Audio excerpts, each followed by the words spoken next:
بیاییم با هم نگاهی کوتاه به تاریخ استعماری غرب بندازیم. قرن هاست که تاریخ بشر شاهد نزاع‌هایی است که قبلا هرگز شاهدش نبوده. نزاع‌هایی که حاصل حرص سیری ناپذیر قدرت طلبان برای سلطه‌جویی، استعمار و استثمار بوده.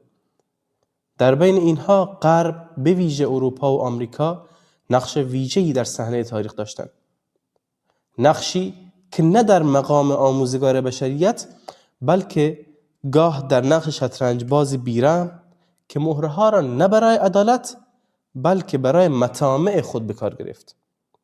استعمار غرب تنها اشغال سرزمین‌ها یا انتقال ثروت‌ها نبود، بلکه با خودش نوعی نظام فکری و فرهنگی به همراه آورد که هدفش نه فقط تسلط سیاسی بلکه دگرگونی هویت ملت‌ها بود.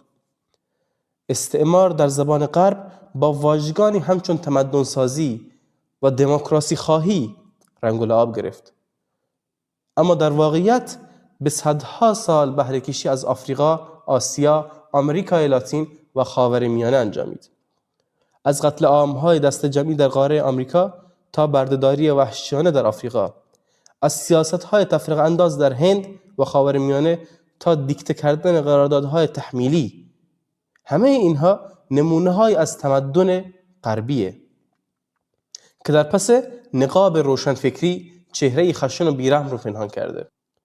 امروز وقتی به تاریخ غرب نگاه می‌کنیم باید بدونیم که این تاریخ فقط داستان اختراعات و پیشرفت‌های علمی نیست، بلکه تاریخی سراسر مملو از خون، فریب، تحقیر ملت‌ها و نابودی هویت‌ها.